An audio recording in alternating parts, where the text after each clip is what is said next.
Hey everybody, it's Lauren Harpster from Bead and Blossom. Today we are doing lesson 2 of my French beaded baby eucalyptus and Gerbera daisy class, and we're going to be making the daisy petals today. We're going to be working with the continuous crossover loop technique. Now the supplies that you're going to need for today are some size 11 seed beads in your petal color. I am working today on my yellow Gerbera, so I am using Preciosa 88130, which is an opaque yellow luster. But I also made these Gerberas in 2 other colors. I made a pink Gerbera, and I used Preciosa 37175, which is a Ceylon pink. And then I made a red Gerbera, and I used an opaque red, which is Preciosa 93910. Now you're also going to want some 24 gauge copper core wire in your petal color. I'm going to be working with Parawires Gold. And then for my pink one, I used Parawires Hot Pink. And for the red one, I used Parawires Red. You're also going to want a ruler and your wire cutters and a little bead spinner to string your beads. All right, for the demo, I'm going to be using a different color of wire just so you can see a little bit more easily what I'm doing with my wires, and because the gold really just doesn't show up very well on screen. Now, before you start, you're going to want to string about 4 feet of beads onto your spool, and then just leave your wire attached to the spool while you're working so you have a continuous feed of both the beads and the wire. Now also string a little bit more than 4 feet. That's about what I used, but you should always string a little bit more just so you have a little bit of safety room there. We are going to leave a 2 to 3 inch starting tail wire right at the beginning. We're going to use that to help attach our flower component to our finished flower stem. And then we're going to measure out 3.5 inches of beads. This will be the starting loop for our first petal. Now to make your starting loop, we need to cross the wires right below the beads. It's a little bit hard for me. This is not my regular technique. I usually do it a little bit differently, but this way is a little bit easier for most people. So we're going to cross the wires right below the beads right there, and make sure when you cross your wires that you have a nice wide V right there below your beads. That's how you get a shorter, tighter twist, is if you have a wide angle with your wires. I'm going to push up with my first finger here right on the back of that cross to try and help hold tension. Now the goal here is to not have any wiggle room between any of your beads. All right, then we're going to grab right here at the bottom of our loop, and we're going to twist those 2 wires 2 times so that we get 1 to 1.5 full rotations around. All right, now the goal here is to have a nice short twist right below your starting loop. What we don't want is a really long twisted wire below our starting loop, because then our working wire also gets pulled down lower, and then when we go to make our crossover loop, that row is going to start off a lot lower than the bottom of our petal. So try to keep your twists nice and short right there below your starting loop. Next thing we're going to do is we're going to mold the starting loop. We need it to be long and skinny, and we want a gap between that's just wide enough for 2 rows of beads. So try to make it even all the way up. Make sure your sides are nice and straight and that you don't have any wiggles or bumps in them. Then bring your working wire up over the front of your starting loop. And I like to kind of just push down here at the bottom just to make sure that my working wire is really tight against the bottom of my starting loop. This will make it less likely that my beads are going to wiggle around. Or the beads on my crossover row here are going to wiggle around there.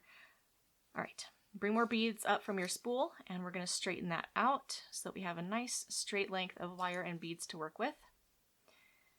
And we're going to push our beads all the way down so that they are even with the bottom of the starting loop.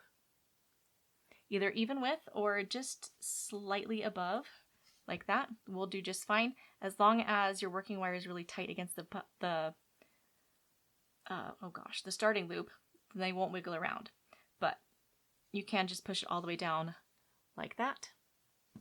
And then we're going to measure beads all the way up to the top of the starting loop. You want to make sure that you don't have any gaps between your rows or between your beads, because then you're going to have an empty wire space visible in your petal. So keep tension on your beads by pressing down with your finger, and then go up to the top. And we're going to measure beads so that the last bead in the first half of the crossover row is kind of right below the top of the starting loop. If you measure one bead too far, your petal might end up looking a little bit pointy, but it's also going to make it much harder for the wire at the top of your crossover to go down between those two beads. So I like to go just a little bit below the top of my starting loop. And then we're going to take bare wire down between two beads right there at the top of the starting loop. And I like to use my thumb to just kind of push down right there on the wire. That'll help hold it in place while I bring more beads up. All right, now for the back side of the crossover, we're going to flip our petal over and look at the back. And we need the top of this crossover row, the beads there at the top, to be all the way against the top of our starting loop. Now you don't want this bead to go up higher because that might pull that crossover row of wire out of place. But you could probably go a little bit higher, just not too much, because then you're going to pull that wire out of place. All right, straighten out your wire and beads. I'm holding tension on my beads so that I don't get any gaps between them. And then I'm going to measure the second half of my crossover row down to the bottom of my petal. And we want to measure our beads so that they are just even with the beads in the starting loop. We don't want to go too short because then we end up with a little bit of wiggle room where our beads can slide around and expose wire in our finished petal. All the way down to the bottom, pinch and hold that in place, and I'm going to straighten out that starting tail wire. Make sure that it's sticking out straight out of the bottom of my petal. And then we'll take the working wire and we're going to wrap really tightly, give a nice little tug right here to make sure that your working wire is really tight against the backside of your starting loop. That way there's no wiggle room for your beads to move around. And then we're going to wrap twice right at the bottom of the petal, really tight coil right there below your petal. Now I'm going to straighten out my beads because it looks a little wonky right now. I'm going to move this row over to the right. For some reason I like the first half of the crossover row on the right side and then the back on the left. I'm not entirely sure why, but to me it just sits a little bit better that way. All right, so now all 4 rows of beads will be straight and in line with each other, and you'll have a nice flat petal like this. Now, sometimes if your petal is a little bit extra wonky, you can kind of grab right down here at the bottom and here at the top and kind of wiggle them around like this, and while pulling in opposite directions, and that should help to straighten things out. All right, there's the first petal. Now let's bring down beads for the starting loop of the second petal. Measure out 3.5 inches of beads for the starting loop. We need to leave a little tiny space in our wire between the first and second petal. It's about 1/4 of an inch. This wire we will use to twist the starting loop and then also to wrap below after the crossover row, and then just have a little smidge of wire after. So make sure you're holding that spacing tightly so that it doesn't shrink or doesn't grow. All right, then we're going to make our starting loop. This is how I usually do it, is I just fold my beads in half, and then I hold both ends between my thumb and forefinger to help hold tension on those beads. And then I grab right at the bottom, and then 1, 2, I guess that was 3 twists, 1.5 full rotations all the way around.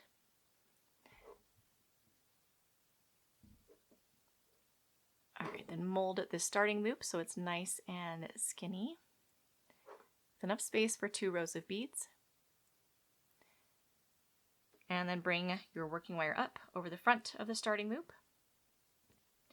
Press it down right there at the bottom. Bring beads up from your spool. Push them all the way down. Make sure you've got good tension on your row. Measure to the top of the starting loop. Bare wire down between 2 beads in the middle of the starting loop. Press down against the back to hold it in place. Bring more beads up. Push them all the way up against the back of that starting loop now. Straighten out my row. And measure down to the bottom of the starting loop. Pinch and hold that in place. And so it's easier to wrap if your bottom wire is sticking out straight. So I'm going to kind of turn this at a 90-degree angle so that my bottom wire is straight. Hold tension, give a nice little tug towards the front so that you tighten up that working wire against the back of the petal, and then wrap twice.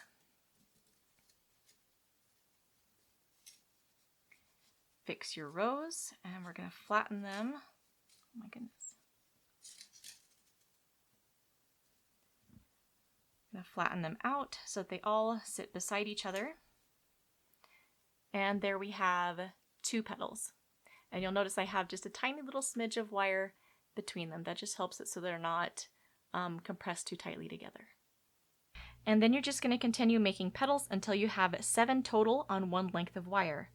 And at the end, after you finish your last petal, cut a ending tail wire that is around 8 or 9 inches long. We're going to be using this wire to weave 2 units together. Now you're going to need to make 6 of these for 1 flower. When you have 2 components, you can weave the tail wires together to make 1 layer of petals. Each petal component should have a long tail wire sticking out of the end. What we're going to do is we're going to match up the last petal on one component with the first petal on a second component, so that the long wire from our first unit is positioned to wrap around all of the petals on the second unit. We're going to take this long wire, and it doesn't matter if you go over or under the petals, but we're just going to wrap around the bottom of each of the petals, and make sure that you are wrapping down below the petal and not around the bottom of the rows of beads. And you're just going to continue until you get all the way to the end of the second unit. So you should be wrapping around just 7 petals.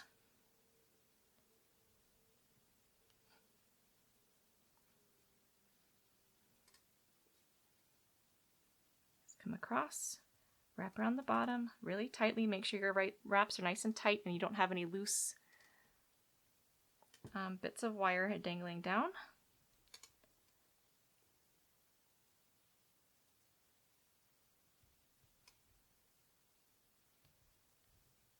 All right, so now I've just wrapped around the next 7 petals, so that should be all the petals in the second unit. And then I'm going to take the long wire from the second unit, and I'm going to wrap around the 7 petals in the first unit. So this long wire, and we're going to join that together by wrapping through the first 7 petals. So each petal will just get wrapped around once. And this also combines the 2 components together. And make sure when you're doing this that your petals do get pulled really close together. You don't want a large gap, because then your petal component is going to be too wide and your petals are going to be too far apart in your flower. So again, doesn't matter if you go over or under, just wrap around the bottom of each petal.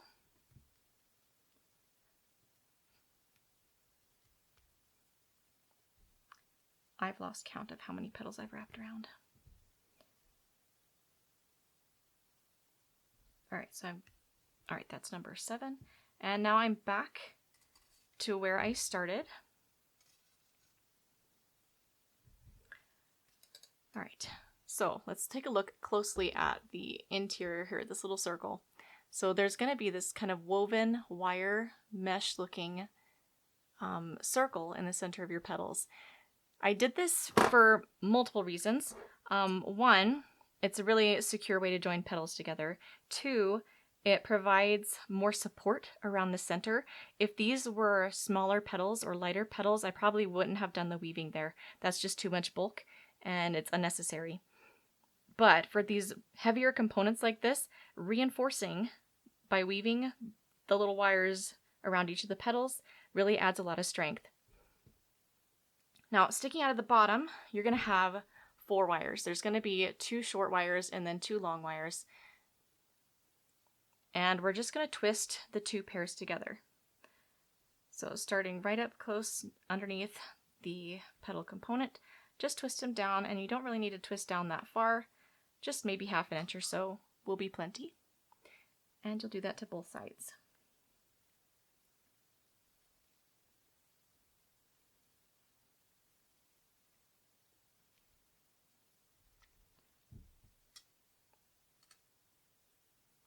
Okay, obviously my 8 inches was too long, so I'm just going to cut that a little bit short there and a little bit short there. I do want all of my wires to end at different lengths.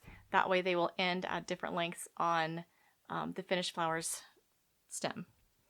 All right, now some people are going to ask, why did you not just put all these petals on one big component and then take the tail wire and weave it down underneath all the petals? That's what I did in my original Gerbera daisy pattern, but then you only end up with 2 tail wires at the bottom, which isn't as secure when you attach it to the flower stem. So now I've got 2 stem wires that are thicker and stronger when you put them together, and then when we assemble, it will be much more sturdy holding up our component. Now we're going to shape this a little bit.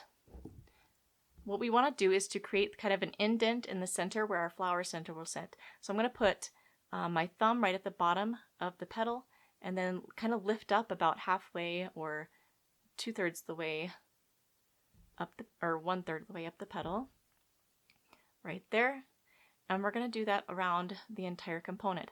Push down with your thumb and lift up with your finger right here. I like to do a little bit of pre-shaping before I assemble my flowers because it does affect how your flowers sit together when you assemble it.